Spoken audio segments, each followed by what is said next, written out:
This is Next 5 Minutes. Our topic today is America needs a sit down right now, featuring stay in your domain and leading without authority. Now, why did I call it sit down for America? Let me first start by telling you what a sit down is. A sit down is a talk between people to work out the problems that hinder them. Sit downs are not designed to make people happy. Their design is to bring peace to those involved in the process. And all parties that attend understand that each one is expected to give up something in order to get something. I'll give you 3 parts, and then I'll proceed to make up some powerful cases.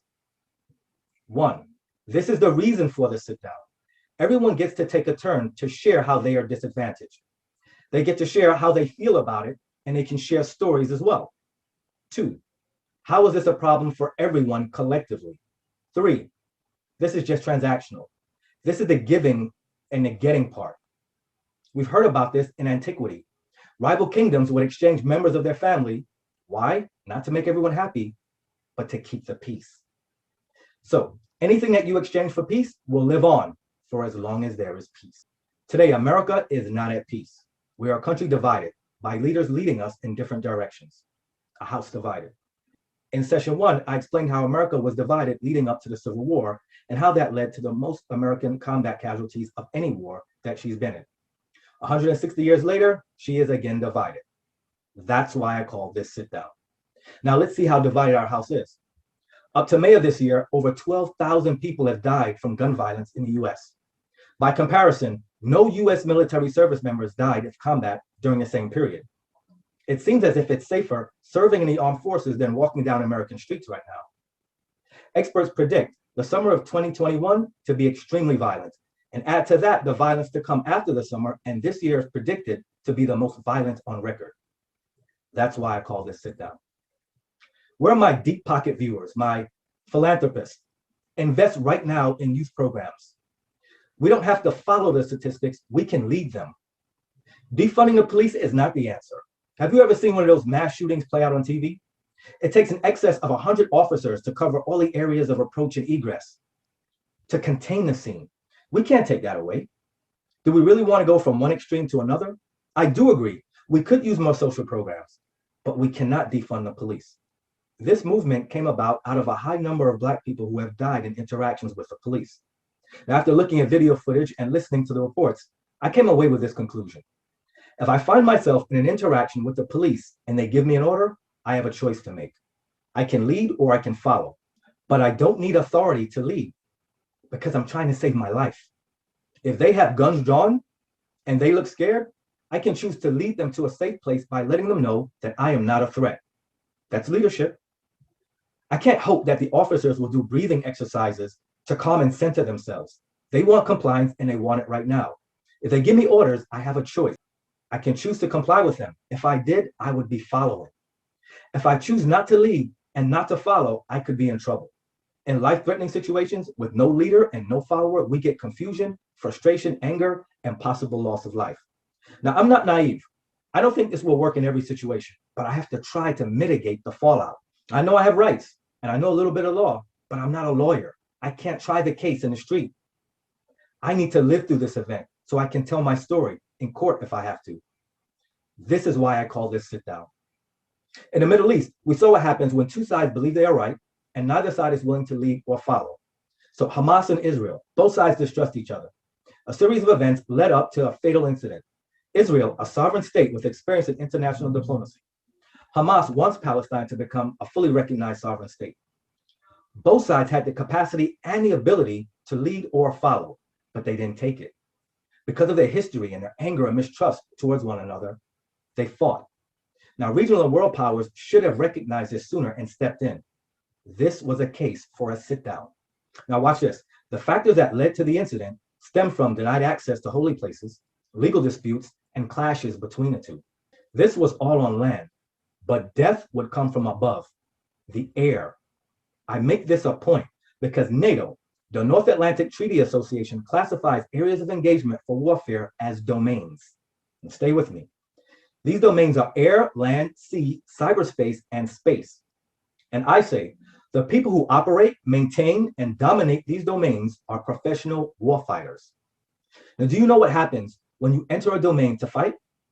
People notice you. They say, oh, you're here. Well, we're going to send you 7 of what you sent us back to you. Some people can't understand this. They say if one side sent 1 rocket, why doesn't the other side send just 1 rocket? Why so much more? That's overkill. You can't do that. You can't send 1 rocket for 1 rocket. That looks like this. I told you, professional warfighters dominate their domains. Now, outside of NATO domains, I think we should adopt some additional ones. Yes, like concerns, that should be a domain, and geographical areas. I was watching news the other day, and I saw more stories about attacks on Asian people. Now, to my surprise, I saw a few Black people who were committing these attacks against Asian people. Why? Because of COVID-19? That's not your business. That's not your domain. Didn't we say the other day that too many Black people are losing their lives in routine interactions with the police?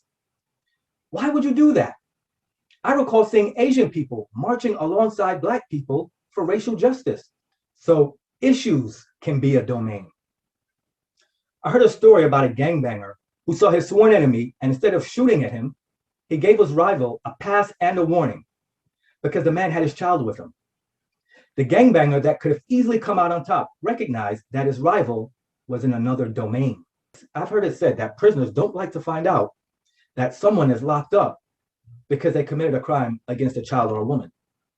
They recognize those people as being in a different domain. So children and women should be off limits. But how are so many of our children dying on our streets?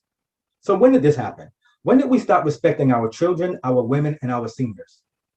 Recently, a child was shot while sitting in his family vehicle. He was on his way to kindergarten, but he never made it. He'll never get the chance to swap out lunch with his buddies. He'll never learn how to tie his shoelaces. He'll never learn his timetables. Never forever. That's why I call this sit down. Every once in a while, someone will try to engage me to talk about politics, but I stop them. I ask them, do you vote? If they say, no, I have all these reasons for not voting, I say, great, save your opinions. Because if you don't care enough about your political convictions to put them in a ballot box, don't care enough about them to put them in my ear. What about our elected officials? They care too much about their political convictions. It seems like they give the filibuster more power than the law. They're not law keepers, they're lawmakers. To be fair, both parties have used the filibuster. I'm not choosing sides. But what happens when our elected officials go back to their home states? They tell their constituents, I went up to Capitol Hill and I gave up nothing. And the people say, yeah. And then the politician says, I also came back with nothing for you. And the people say, yeah, we win. Our political parties carry rigid mindsets and hold them to the detriment of the people they serve. You know the story about the monkey and the banana, right? A hunter wanted to trap a monkey. And so he made a cage out of bamboo with spaces just large enough for the monkey's hand to fit through. And then he placed the banana inside of the cage. And of course, the monkey grabbed the banana, but he couldn't pull the banana out with his hand still holding on to his banana, his fruit. He held on to it to his detriment. The hunter walks up and captures him. Sometimes what we hold on to is the very thing that's holding us back. I wonder if our politicians see that their political platforms, which were designed to help the country, are also holding it back. And look, they're still getting paid, and I'm still paying in taxes. How is it that every year of my adult life, I have to pay back the IRS thousands of dollars after paying taxes all year? And I can still walk past 2 or 3 people a week who stop me to ask me for money. How can I subsidize someone's quality of life right here on the spot out of my pocket? This often happens at the bank. You know, someone stands there holding the door to the bank open for you, so you don't have to use your card to gain access. Well, one day I saw this man, held the door open for me. He asked me for money because he wanted food to eat. And I thought, wait, I can do you one better. I'm gonna Google food pantries near me. To my surprise, within 5 blocks of that very location, there was a church that was giving away food right then at that time. I felt good. I told the man that the food pantry was a better option than standing here waiting to get money and then have to go buy food. Thought that was good, right? Satisfied with my solution and feeling good about myself, I walked away. But I made a mistake. I looked back. I saw the man still standing there, holding his fruit, the handle of the door to the bank. He would not let go of it, not even if it meant he could get food right away. It's a mindset that he has. This is his fruit. So I think mindsets can be a domain. Here, I can operate, maintain, or dominate this domain. This is in his mind, and it's not my business anymore. When he asked me for money, he made it my business. When I gave him an answer and a solution, he rejected it. Now it's no longer my business. That's now another domain. This calls for a different type of professional warfighter.